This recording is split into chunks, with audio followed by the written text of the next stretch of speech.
Hey skiers, I'm Jeff from skiessentials.com. Welcome to our 2023 ski test. Today we're talking about the Black Crow's Serpo. I feel like this has already become one of the most popular skis that Black Crow's makes. It's only been around for a couple years now, but yeah, I think it's been met with a lot of fondness from a lot of different skiers, including skiers on our staff, including myself. I think it's just a blast to ski. I think you could even go as far as arguing that it might be the most versatile all-mountain ski that Black Crow's makes, which is saying something because they make a lot of really cool, really versatile skis. But let's take a closer look at the Serpo and really talk about who it's for and what it's great at. We got a poplar wood core in this ski, and then we get Black Crow's H-shaped metal application. So full width metal right underfoot here. There's 2 sheets of metal. And then as you kind of reach the tip and tail or through the forebody and through the aft section of the ski here, it's just along the edges. And the tail, it ends right there, that metal. And the tip, it ends right there. So if you kind of think about what that's doing to a ski, we get a lot of strength right underfoot here, a lot of stability, very powerful feel. As you reach the tips and tails, it gets less and less powerful, less torsional stiffness, and a little more playful, especially right here in the extremities. So that gives the ski just a tremendous amount of versatility. It's pretty darn cool, and that versatility is enhanced, in my opinion, by the shape.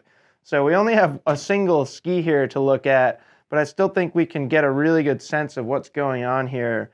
So 93 underfoot, 20 meter turn radius, and then if we were just to put it flat on our table here, we get quite a bit of tip rocker. You probably can't see it quite on camera there, but really tip rocker starts just about there, which happens to be exactly where that metal ends.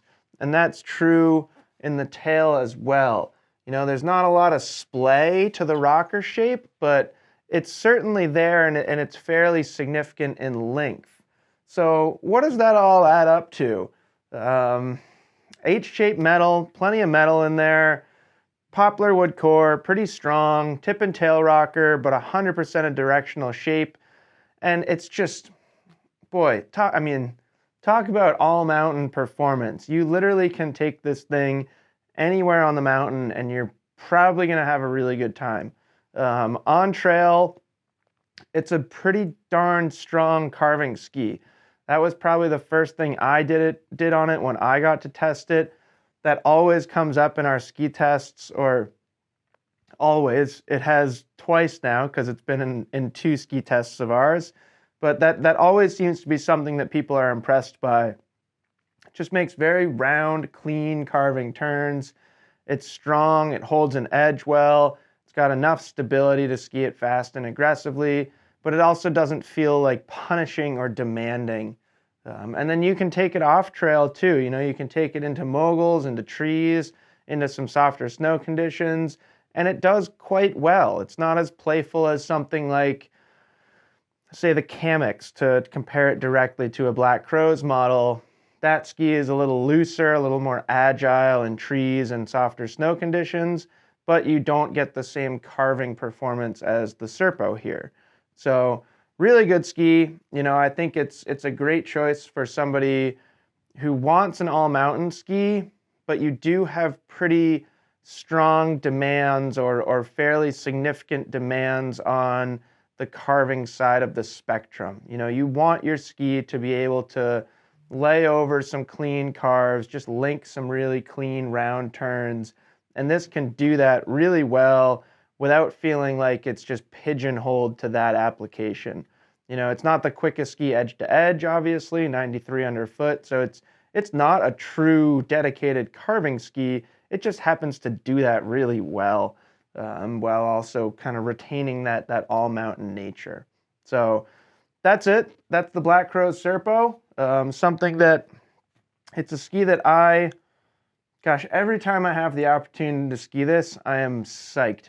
It's just very rewarding to ski kind of regardless of where you take it or how you ski. Probably best for at least an advanced skier, or you should at least be an athletic intermediate if you're considering it. I do think advanced expert skiers are going to get the most out of it. But yeah, again, it's not like tremendously demanding or punishing that it's gonna kick your butt if you choose it and it happens to be a little bit too much for you. You probably will grow into it just fine.